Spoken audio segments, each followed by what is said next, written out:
shame, stigma,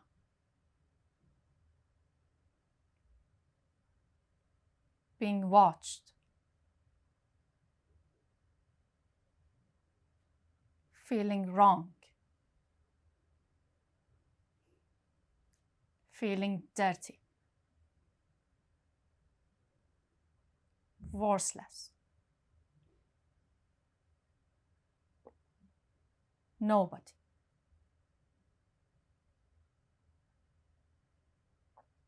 Do I belong here?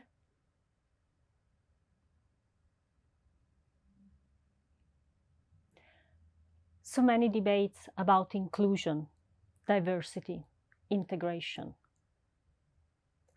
But what does it mean to be an immigrant? What does that feel like?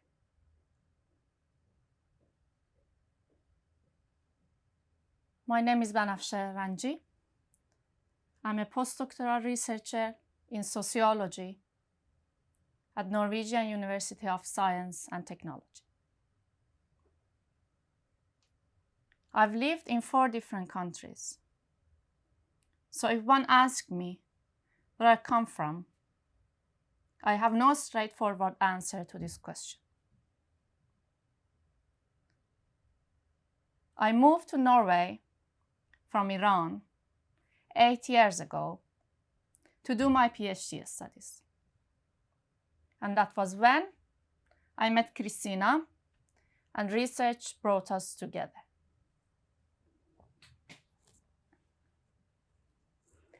My name is Cristina Archetti, and I'm professor at the University of Oslo. I was born in Switzerland in 1975 from Italian parents at the time of the invisible children. This is not a story many know about, partly because it only recently emerged, and partly because this is one of those collective secrets that are best left untold. Over history, many Italians went abroad to find a job. After World War II, many went to Switzerland. By the 1970s, there were over 2 million Italians in the country. And although they were essential to the economic development of the land, they didn't have many rights. Family reunion, in particular, was not allowed. This means that if Italian workers had children in Italy, they could not bring them over the border. This is how thousands of children were smuggled into the country. Either because there was nobody in Italy who could look after them, or because their parents, like all parents, wanted to live with them. These children, though, had to live like ghosts. If they were found out, the whole family would be sent back. Every day, their parents, before going to work, would tell them, "Don't laugh, don't cry, don't make any noise. Shh."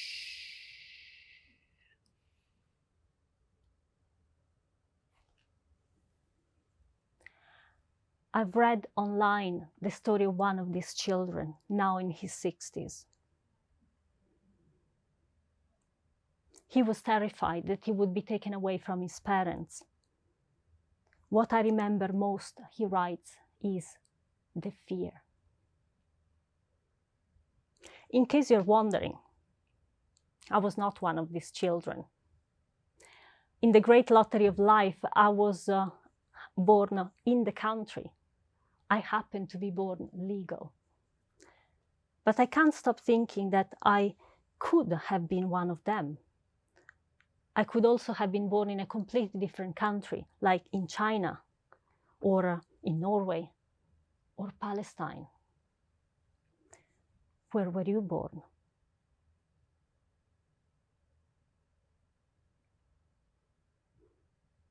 I didn't know anything about these invisible children. And I could go out of the house. And yet I never really felt entirely safe. I knew I wasn't supposed to draw attention to myself. I knew that I was somehow different. And I felt watched. Most of what I remember is the fear. And then I forgot all about it. Because when I was 6, my family and I went back to Italy. And growing up later, I became an expat, a white European cosmopolitan who lives abroad. And so I spent 16 years in the UK, 1 in the US, and now 9 in Norway. I didn't know that that fear I had forgotten about would many years later, one spring day, be back. In March 2020, when the pandemic broke out,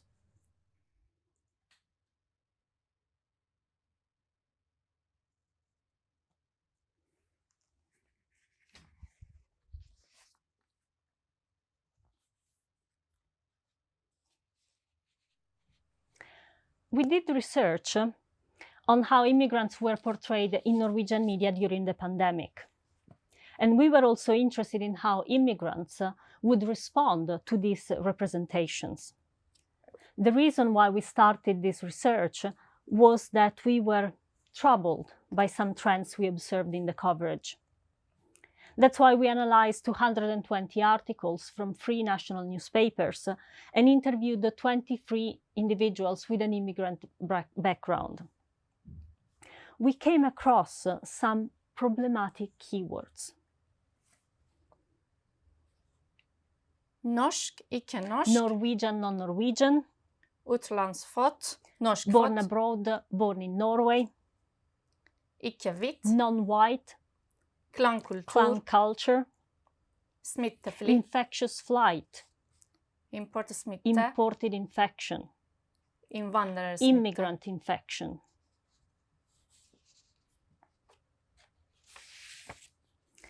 There were headlines directed at specific groups. 9 ganger så høy smitte blant 9 pakistanere. times as Hvorfor? high infection among Pakistanis. Why? Flere utenlandsfødte dør av covid. More people born abroad die of COVID. Går sammen for å bekjempe smitte Get blant together to innvandrere. fight infection among immigrants. Koronakulturer i Corona konflikt. cultures in conflict. Innvandrersmitte Immigrant bekymrer. infection is worrying.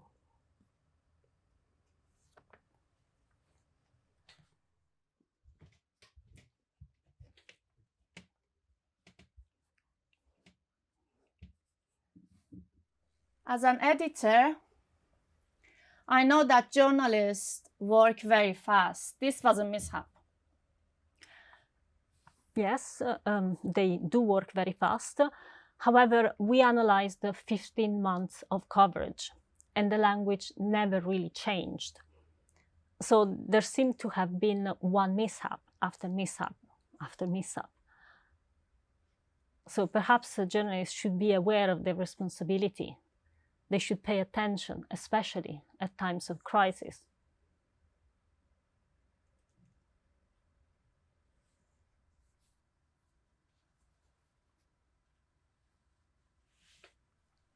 Apart from keywords and headlines, our analysis found evidence of stigmatization. Most of it, of course, was not obvious. It wasn't in your face. It was more in the assumptions behind the text, in between the lines. There were actually some stories that sounded positive, like the story of the good immigrant. This is the story of an immigrant who is so integrated that he or she is going to knock on the doors of the community and to educate people about how to avoid infection, how to wash their hands. I'm sure you've all seen this story. And this sounds good, right? Well, the downside of it is that he or she is the exception to the general pattern. So this immigrant is the exception, the rest of the community not taking it seriously or not following the rules.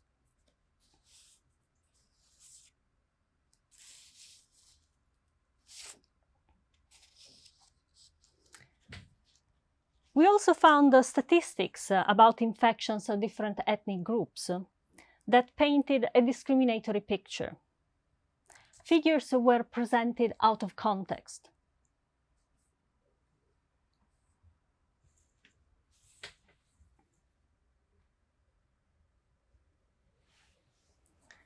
So, do you mean that we should have not reported facts and numbers?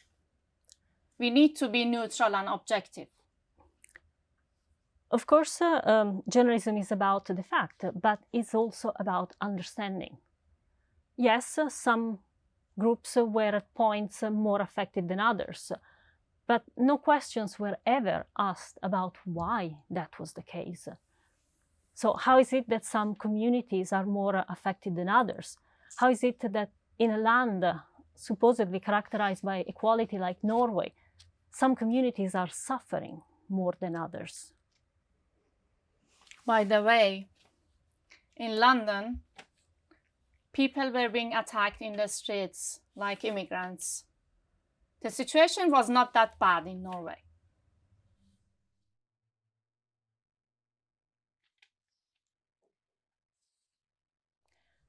We also found denials in articles that any discrimination was taking place. And paradoxically, these articles contributed to more discrimination. And I have an example. So this is an article by an editor with one national newspaper, Aftenposten. Here he is explaining why he decided to publish this cartoon. Just a few days earlier, he had decided against it on the ground that it could offend somebody. So now he's changed his mind, and he explains why. He writes, "It shows two women on a zebra crossing. One wears a chador, the other has a face mask. One covers most but the face, the other takes responsibility not to spread the infection." He justifies the publication on the ground that he says it's made in a light tone. It is good. The use of the chador and the mask is a play with form. The drawing is not malicious in any way. It is satire. It's true, this is satire. I Norge har vi ytringsfrihet. In Norway, we have freedom of expression. It's the take of the cartoonists, and the cartoonists should have freedom to use such tools. This is what the freedom of the press means in our society today. I'm worried about krenkekultur, A culture being too easily offended. and that we are going to be too preoccupied not to offend someone.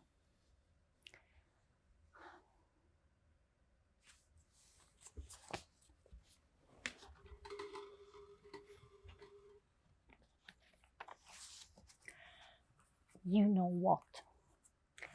I think here I'm falling into a silencing trap. I want to be nice. I want to be the good immigrant. I'm trying not to make any member of the majority uncomfortable. And so I'm saying that we were troubled by the coverage. We found some negative representations, instances of discrimination.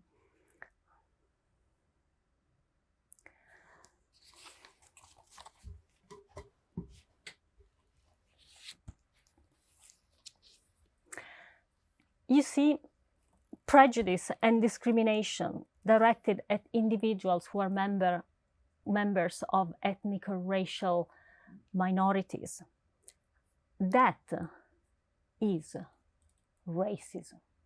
You are overinterpreting. Racism does not exist in Norway. You should not import American concepts. By the way, are you a student? For how long have you been doing research? 20 years, by the way.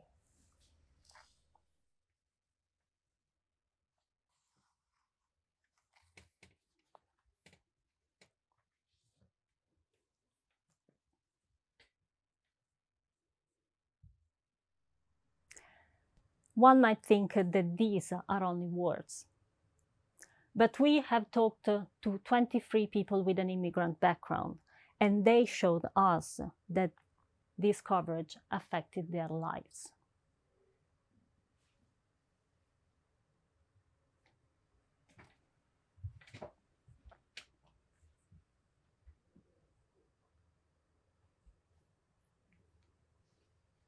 I feel it in my body, in my mind, in my soul. It made me feel the bad guy.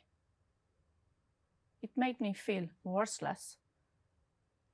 I can relate to that because I went out this weekend and, people start asking, oh yes, what party did you go to? How many people were there? And I find that I'm changing the truth a little bit because I don't want to feel judged or shamed for wanting to go out of the house or needing to be social.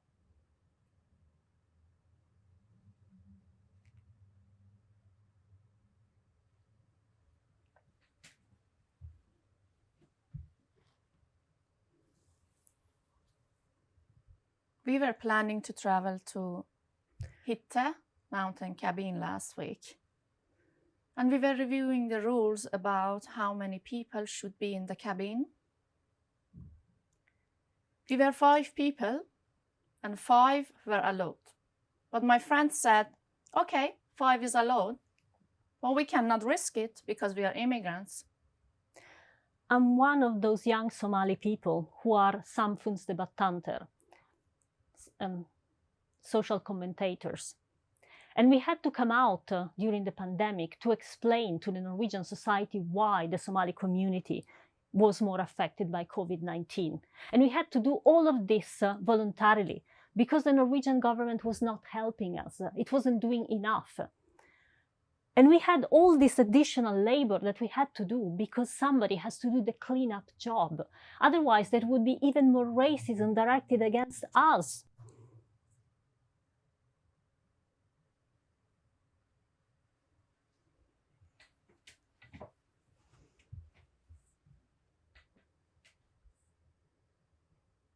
This kind of coverage creates, I would not say rage necessarily, but a kind of sadness and resignation. It feels like no matter what happens, they always point into immigrant communities. If something bad happens, they always make it to be about us. Of course, as a professor, I'm a very privileged immigrant. And I was really genuinely happy to be in this country. But the pandemic has been a turning point, and it's like somebody has ripped the curtain. And now I cannot unsee the discrimination and the double standards.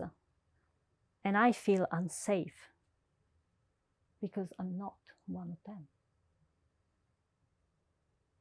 The racist coverage affects all the spheres of our life. You start hearing it everywhere.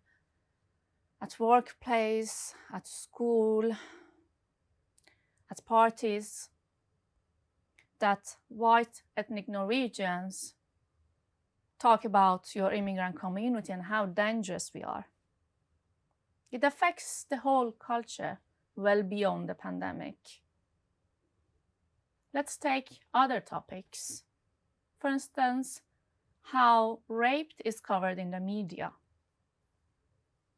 Immigrants are often being portrayed as those who are more aggressive towards women's bodies, or as those who have less respect towards women. Gradually, it makes you feel that if you are at a party with ethnic Norwegians, you don't have to worry that someone will rape you. But if you are in a party with a bunch of immigrants, you always have to worry that someone is going to rape you.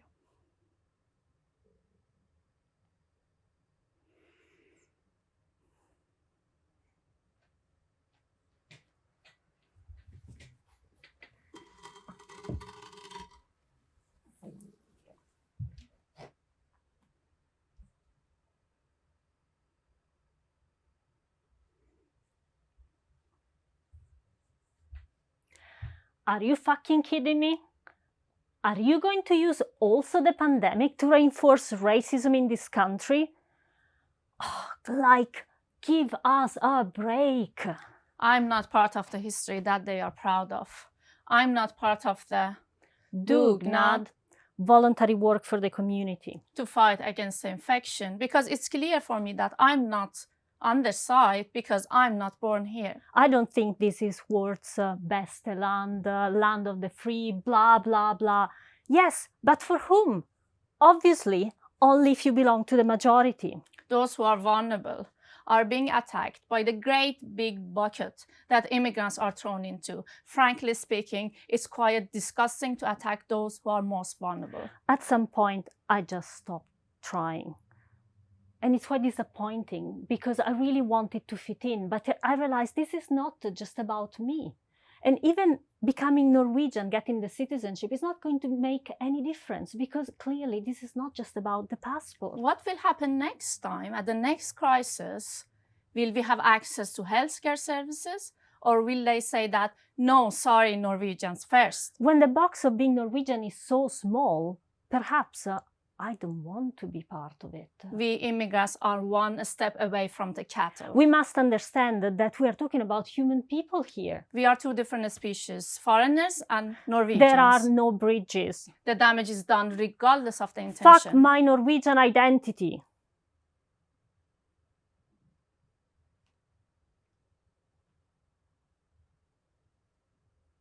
Shame.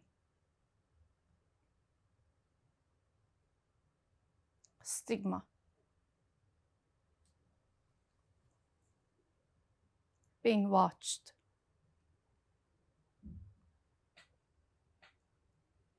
Feeling dirty. Worthless. Nobody. All these experiences have made me smaller and smaller, to the point that I feel I'm losing my voice.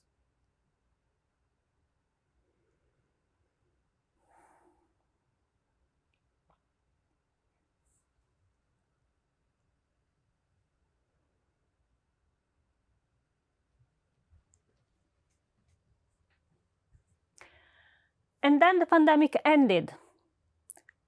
Perhaps the ugliest headlines have gone, but racism has remained invisible in plain sight, and sometimes not so invisible. A municipality just outside Oslo, Drammen, has recently approved a plan to welcome only refugees from the Ukraine. They explained racism and discrimination has nothing to do with this. It's simply that refugees from the Ukraine are easier to integrate. Integration. What about belonging, equality, inclusion, and valuing others for whom they are? Yes. What about curiosity? What about awareness that there is a story different from yours?